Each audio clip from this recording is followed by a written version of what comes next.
कश्मीरी पंडित हो या जम्मू का डोगरा हो या कश्मीर का इंसान हो, वादे किसी के साथ पूरे नहीं हुए।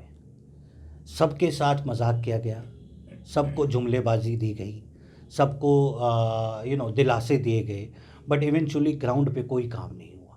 आर्टिकल 370 हटने के बाद कश्मीरी पंडित के साथ एक वादा हुआ कि अब जो वापिस जाने की जो कवायद है वो तेज़ हो जाएगी। कई सारे डेवलपमेंट के काम जो आपके रुके हुए थे, चाहे वो कश्मीर में थे, जम्मू में थे, वो सारे वादे जो हैं वो पूरे होंगे। कई सारी और डेवलपमेंट की बातें भी की गई। क्या उस पर सच में सरकार खरी उतरी है और क्या आर्टिकल 370 हटने के बाद कश्मीरी पंडित के हालात सुधरे हैं? वहीं दूसरी तरफ अगर बात करें डीडीसी चुनावों की, तो उसमें भी कश्मीरी पंडित बढ़ चढ़ कर हिस्सा ले रहे हैं। जम्मू से बात करें तो कश्मीर में उनके कैंडिडेट्स हैं, बावजूद उसके जम्मू में बीइंग अ माइग्रेंट वो लगातार वोट कर रहे हैं उन कैंडिडेट्स के लिए जो उनके पुराने घरों में थे। इन सब पर बातचीत करेंगे। हमारे साथ उमेश तराशी जी मौजूद हैं, जो कि युवा नेता हैं एनसी के। साथ ही साथ आपको बता दूं कि कश्मीरी माइग्रेंट्स के लिए लगातार बात करते हैं और सरपंच हैं पहलगाम से। साथ ही साथ इलेक्शन इंचार्ज भी हैं नेशनल कॉन्फ्रेंस पार्टी से डिस्ट्रिक्ट अनंतनाग के। सर, स्वागत है आपका द न्यूज़ नाउ पर। Thank you Rajat ji, thank you. Umesh ji, सबसे पहले मैं जानना चाहूँगा, डीडीसी चुनाव हो रहे हैं, कश्मीरी पंडित, एक आम कश्मीरी पंडित किस तरह से इन इलेक्शंस को देख रहा है, किस तरह की उसकी उम्मीदें हैं? क्योंकि बाकी जिस तरह से पहली बार चुनाव हो रहे हैं हर एक किसी व्यक्ति के लिए डीडीसी के, कश्मीरी पंडित के लिए एक खास मायने रखता है जम्मू से, क्योंकि अगर हम निकलें तो उस व्यक्ति के लिए वो वोट कर रहा है जो उसके पुराने घर, जहाँ चाहे वो अनंतनाग हो या किसी और डिस्ट्रिक्ट में हो, पर रह वो जम्मू रहा। देखिए, पहली बात तो इलेक्शंस का बड़ा हम वेलकम करते हैं। ये बड़ा अच्छा स्टेप है DDC elections, grass root workers को स्ट्रेंथन करने के लिए, डेवलपमेंट को स्ट्रेंथन करने के लिए। अब जहाँ तक बात आती है कश्मीरी पंडित की, आई थिंक कश्मीरी पंडित्स के लिए ये इलेक्शन एक सियासी मजाक बना दिया गया। पहले वजह मैं बताता हूँ आपको। पहले इनका था हमारा कि एम फॉर्म्स भरने हैं, एम फॉर्म्स को अटेस्ट करना, बड़ा कम्पसम प्रोसेस था।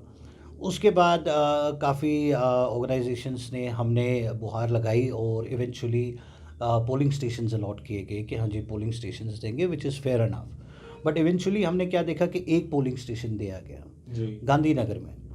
अब आप मेरे को बताइए कि कश्मीरी पंडित जो पॉपुलेशन है, या तो जगती में रह रही है, या तो मुट्ठी साइड रह रही है बूटा नगर, या तो पुरखू जी। रह रही है, और यहाँ दिया गया गांधीनगर वुमेन कॉलेज में एक पोलिंग स्टेशन, और पोलिंग का टाइम है 7 बजे से लेकर 2 बजे तक। आपने देखा होगा पार्टिसिपेशन कम है। जी। रीज़न एक बहुत बड़ा ये भी है कि एक आदमी को पूरा दिन तोड़ना है, उसके बाद एक वोट कास्ट करना है, और उसे यही नहीं पता है कि वो वोट दे किसको रहा है।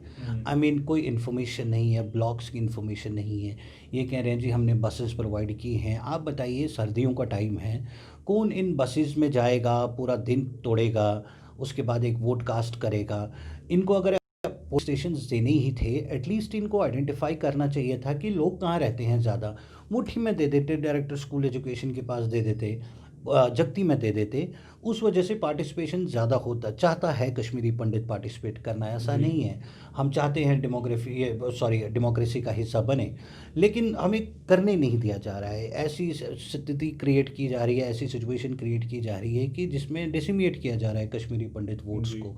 एडमिनिस्ट्रेशन का भी कोई सपोर्ट एज सच नहीं है। द रीज़न बीइंग, लोगों को यही नहीं पता, जैसे मैंने कहा कि हमारा ब्लॉक कौन सा है, हमारे हल्के कौन से हैं। वोट्स की शफलिंग इस तरह से हुई है, ढूंढना पड़ रहा है जी हमारा वो वार्ड तो ये था, यहाँ तो कुछ और ही दिख रहा है। जी। इंतज़ाम की मतलब प्रॉपर इंतज़ाम नहीं है, एडिक्वेट अरेंजमेंट्स नहीं है। अगर आप देखेंगे, मैं ज़्यादा दूर नहीं जाऊँगा, अगर आप अनंतनाग की बात करेंगे, वहाँ डीसी साहब है के सिद्धा साहब। जी। के सिद्धा साहब ने, अब मैं अनंतनाग का ही देखता इंचार्ज हूँ, भी हैं, बिल्कुल। इंचार्ज भी, उन्होंने ऐसे वहाँ पे अरेंजमेंट्स रखे हैं ना, मतलब I mean like hats off to that officer. एक आम आदमी, आप सड़क पे चलते आदमी को डीसी साहब का नंबर पूछोगे, वो आपको डीसी साहब का नंबर देगा। ही जी। Interacts with everybody, he speaks to everybody. एक कागज़ चाहिए आपको इलेक्शन से रिलेटेड, वोटर लिस्ट से रिलेटेड, एक क्लिक पे मिल जाता है आपको। जी। मतलब ऐसी चीज़ें यहाँ तो पता ही नहीं है। यहाँ अभी हमने खौड़ीपोरा का इलेक्शन था, मैंने लिस्ट देखी, काफ़ी जगहों पे लगी थी, 32 हल्के खौड़ीपोरा में हैं, लेकिन 17 ही हल्कों की लिस्ट लगी थी। अब लोगों को पता ही नहीं है हमारा इलेक्शन है कि नहीं है, हमें बताना पड़ा। तो वैसा अरेंजमेंट चाहिए। सीधा साहब ने बड़ा अच्छा अरेंजमेंट रखा अनंतनाग में, मतलब सब लोगों को चीज़ों का पता है। यहाँ तो कुछ है ही नहीं, किसी को कुछ पता ही नहीं है। तो प्रॉब्लम्स हैं, पार्टिसिपेशन टर्न आउट लो है, प्रॉब्लम्स है।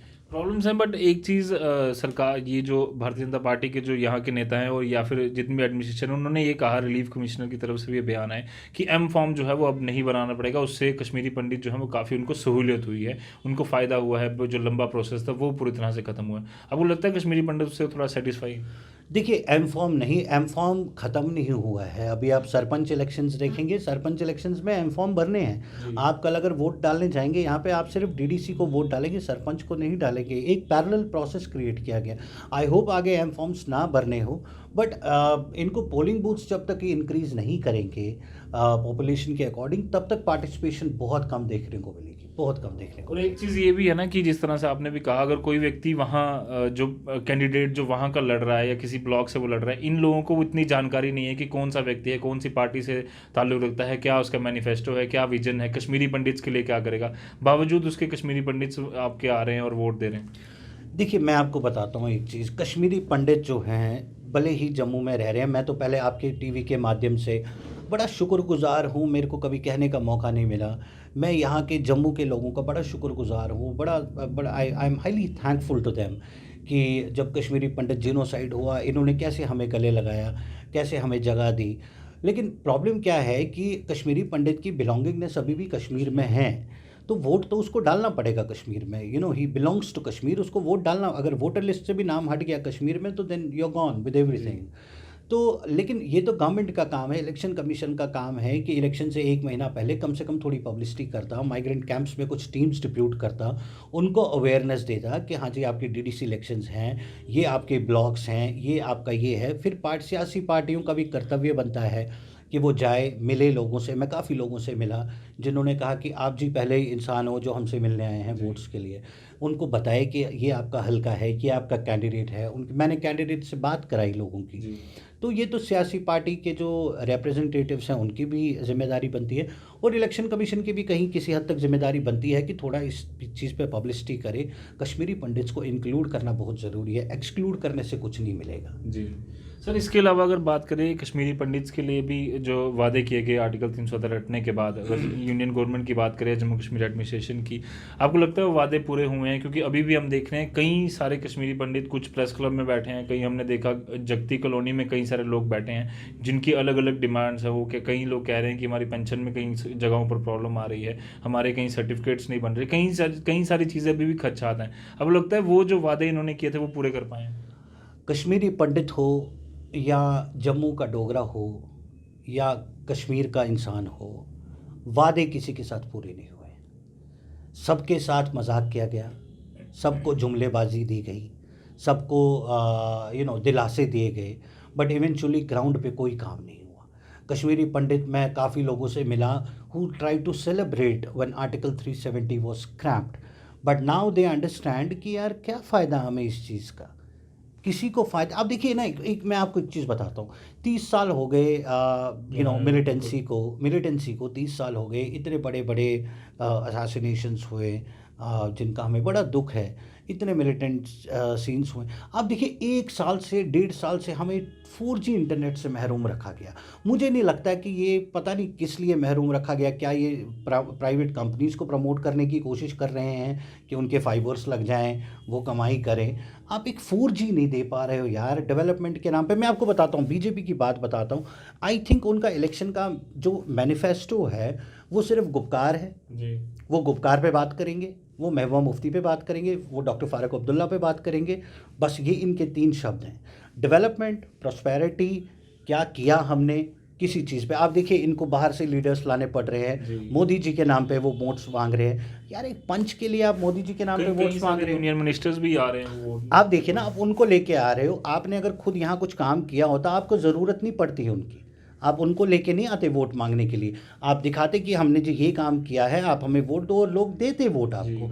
आपको बाहर से लोग लाने पड़ रहे हैं, सेंटर मिनिस्टर्स लाने पड़ रहे हैं। उसके बाद भी आप पंच के लिए, सरपंच के लिए मोदी जी के नाम पे वोट्स मांग रहे हो। तो you can better understand what sort of development they have done, what sort of work they have done. So people are not quite happy. People are not quite happy, be it Kashmiri Pandit, be it a Dogra of Jammu.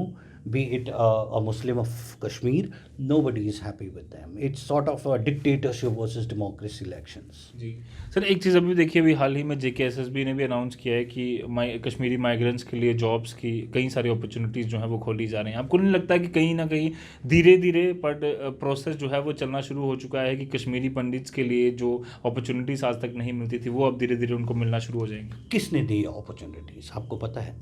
ये opportunities रजत जी मनमोहन सिंह साहब ने दी एक employment package announce करके। Employment package announce हुआ, उसके बाद धीरे धीरे ये जॉब्स दी गई। बीजेपी ने कौन सा ऐसा पैकेज दिया कश्मीरी पंडित को जिस पे हम कहें नहीं बीजेपी ने? अब देखिए, जगती टाउनशिप कांग्रेस ने दी, सेंटर में थी, ठीक है, क्वार्टर्स नेशनल कॉन्फ्रेंस स्टेट में थी। उसके बाद आपका वेसू में माइग्रेंट एम्प्लॉयज़ रहते हैं, वो सेंटर ने दिया, नेशनल कॉन्फ्रेंस ने इम्प्लीमेंट करवाया। आप मुझे बताइए, पैकेज दिया मनमोहन सिंह साहब ने, कांग्रेस की सरकार ने। बीजेपी ने ऐसा कौन सा पैकेज दिया कश्मीरी पंडित के लिए, कश्मीरी मतलब जम्मू के डोगरे के लिए, जिस पे हम कहें कि हाँ ना जी इनका प्रोसेस शुरू हो गया, कुछ ये करने लगे हैं। अब डोगरा समुदाय खुश नहीं है, मेरे काफ़ी दोस्त हैं। अनएम्प्लॉयमेंट देखिए कहाँ जा रहा है, आप खुद फायर सर्विसेज की एक लिस्ट आई, देखिए क्या हाल हुआ उसका। So they are not at all serious about employment, they are not at all serious about development, prosperity. What they are serious about कि आप जी हमें वोट दो, देख लेंगे, आगे करेंगे। वो आगे कब आएगा, यू नेवर नो।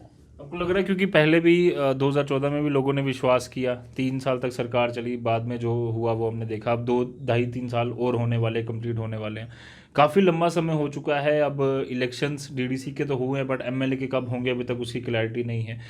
क्या जो जम्मू कश्मीर की जो बीजेपी है, जो बातें करते हैं पाकिस्तान और BAGD या बाकी सब लोगों पर, मोदी जी पर वोट मांगते हैं, क्या जम्मू कश्मीर की जो बीजेपी है वो इतनी सक्षम नहीं है कि जो इनके मैनिफेस्टो हैं, जो इनके वादे हैं, जो इन्होंने किए, चाहे वो टोल को लेकर हो या किसी भी चीज़ को लेकर हो, वो सारे वादे ये खुद पूरे कर पाए? आपको लगता है ऐसा? आप media and politics is hand in glove, I mean in terms of you interact with these people every day. आप इन लोगों से रोज़ मिलते हो, आपको हर चीज़ की खबर रहती है। आप देखिए कौन सा वादा पूरा हुआ। टोल प्लाजाज लग गए, अभी यहाँ से आप अगर उधमपुर जाना है, पेट्रोल के साथ आपको 200 रुपये का टोल देना है। कठुआ साइड जाना है तो टोल देना है। उसके बाद जॉब्स की बात आ गई तो कहीं नहीं है, जॉब्स कहीं नहीं है।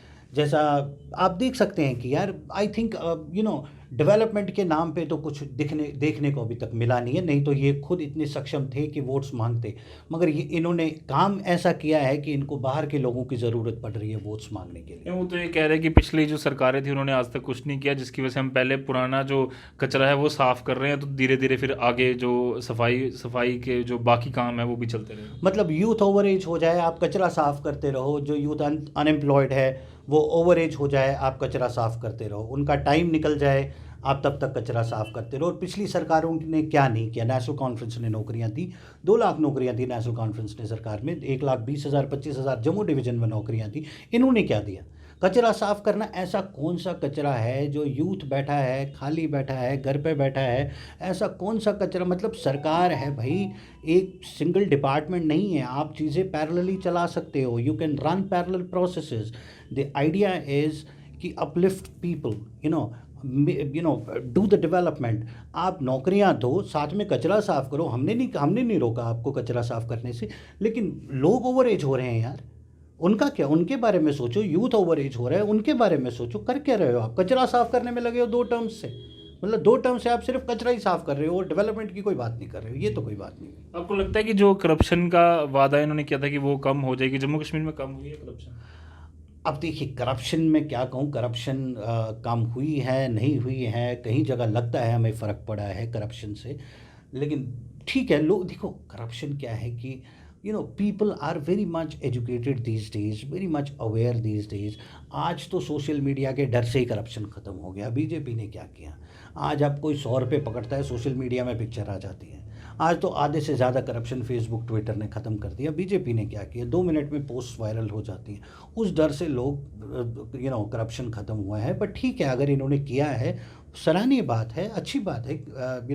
ये बड़ा एक ब्लैक डॉट है, करप्शन होना नहीं चाहिए। अगर किया है उस पे काम, fair enough, that's good enough. But corruption छोड़ के बहुत सारी चीज़ें हैं जिन पे काम करना चाहिए था, जो नहीं हुआ अभी जी, तक। जाते-जाते आखिरी सवाल ज़रूर पूछूँगा, कश्मीरी पंडित सब क्या चाहता है? डीडीसी चुनावों से बात कर लूँ या फिर मैं आने वाले समय की बात करूँ, किस तरह की उसे उम्मीदें हैं कि आने वाले समय में क्या ऐसी चीज़ें वो उम्मीद करता है ताकि जम्मू कश्मीर में वो जो आज तक उसको नहीं मिला, जो वादे जो उसके आज तक पूरे नहीं हुए, जो डेवलपमेंट के काम उसके पूरे नहीं हुए थे, वो क्या उम्मीद रखता है? कश्मीरी पंडित कंसिडरेशन चाहता है, जो उसको आज तक कभी नहीं मिली।